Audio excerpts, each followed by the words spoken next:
at the time of, this is about 1550, and keep in mind, 1492, the whole Columbus thing in Mexico was 1519. So this is already years after the initial contact. And when the Spaniards came across our women, they were like, what? Like, these women are doing religious ceremonies, women are writing, and all of this. They were astounded because in Spain at that time, women weren't doing anything closely related to this. So when they get here, as it is, they weren't interested to learn about us, but when they started learning, paying specific attention to what we were doing, they were doing this. So-called matchmaker. What do we call someone that performs a marriage ceremony, that conducts a ceremony today? What are they called? A priest, right? Exactly.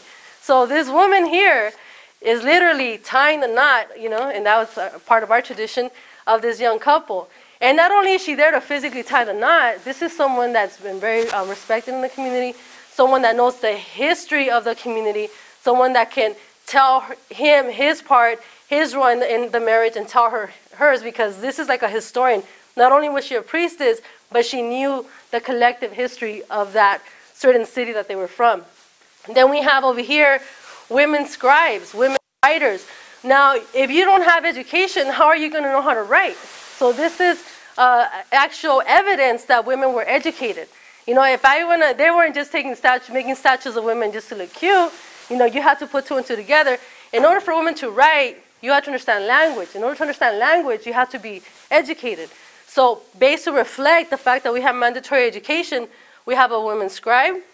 Over here, we have women participating in poetry, women participating in song making, and these are the on this side. And the last one is a doctor. You know, someone, you know, they called her, and they use a lot of terms to kind of diminish the importance of the role, like midwife. You know, well, if you're going to help this woman, you know, throughout her pregnancy, even before she's even everywhere close to her due date, you need to know about medicine. You need to know about your body, know what medicine to give her. You need to know how to treat her in case, you know, in case she has ailments.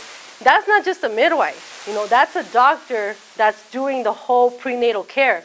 So what we have here is the importance of doctors in our societies. And again, you know, when the Spaniards would get sick, you know, and they were dying, who would they run to? Their doctors or ours? They go to our doctors. You know, and all this is documented. We have books with us that we had outside during lunch, and we have information on that. There's this book called American Indian Contributions to the World, and it's also listed on the flyer that we have, and we can pass them out. And that book tells you, you know, what did our ancestors give to the world? You know, what is it that we can say, oh, you know, we did that. Concept of zero, decimal point, like I talked about. A lot of medicines that we use, like echinacea. Echinacea is part of our heritage, part of what we developed in medicine. So I'm going to give you that flyer towards the end. But just moving on along, let's get into, you know, how much more time do we have? Time? 20 minutes? Okay, perfect. Does it make sense so far? Is it correlating? Okay, we can talk after. Okay, so that's the roles that we had before the European invasion. I mean, and this was really interesting to me because when I learned about my history at age 15, I was a hardcore feminist. I was like, well, what do women do?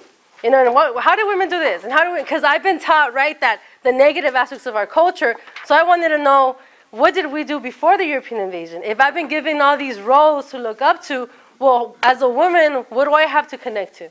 And this is some of the findings that we had as an organization.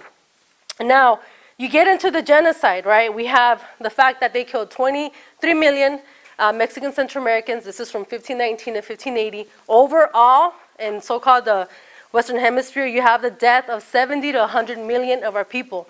That we do not know in history. And that is very well documented. And again, it's in the books that we, I think, recommend. If not, yeah, it's American Holocaust by David E. Stannard. I don't recommend that you read that like right away because it's really strong. So try to get a better understanding of your culture before you jump into that. But anyway, so what happened to women during the genocide? Was it the Pocahontas story? Did we all go crazy for the white men? Did we all just, oh my God, take me, I want to marry you? You know, was that really what happened to us? You know, and the truth behind it, which makes it so monstrous, is that there was a lot of rape.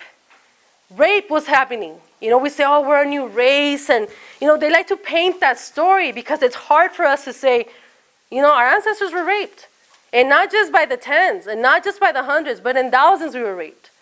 You know, and to watch these cartoons as a young Mexican Native American girl, you're like, oh, wow, you know, then we must have gone along really good with the Europeans, you know.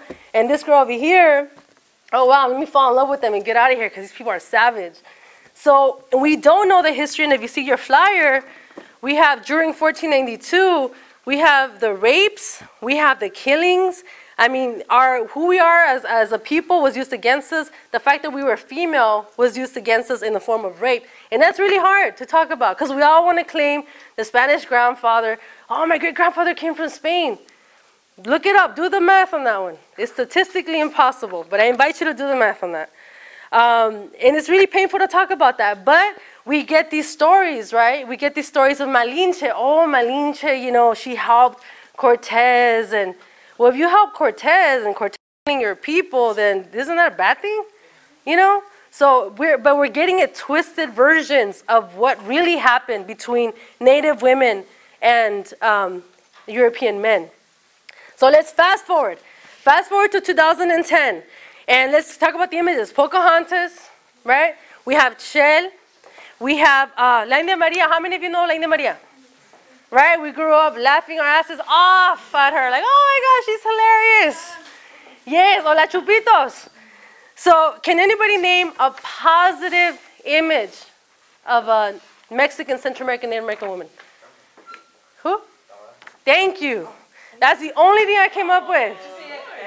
Yes. So so you got Dora, and then you got all this, you know? So, and that's not even all. We have to fill up a whole poster.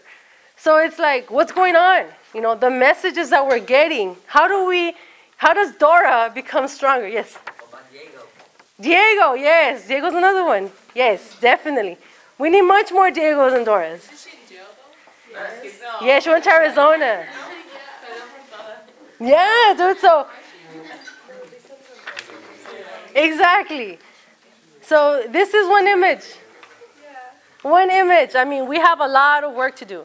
And because of this, all of you, when you go home, let's support Dora. Let's support ourselves. Tell your brothers, tell your sisters, I don't want to watch that.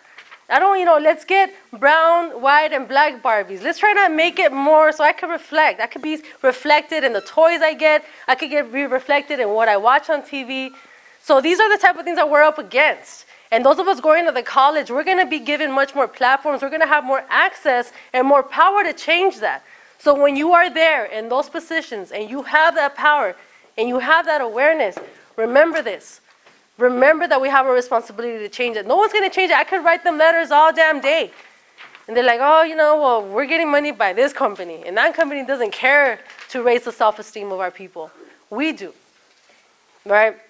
So then we get the last one. Let's change this. Reclaim our beauty, our history. So what we have are a lot of Mexican, Central American, Native American women participating in protests, participating in changing this and confronting it and saying, you know what, we're done with this.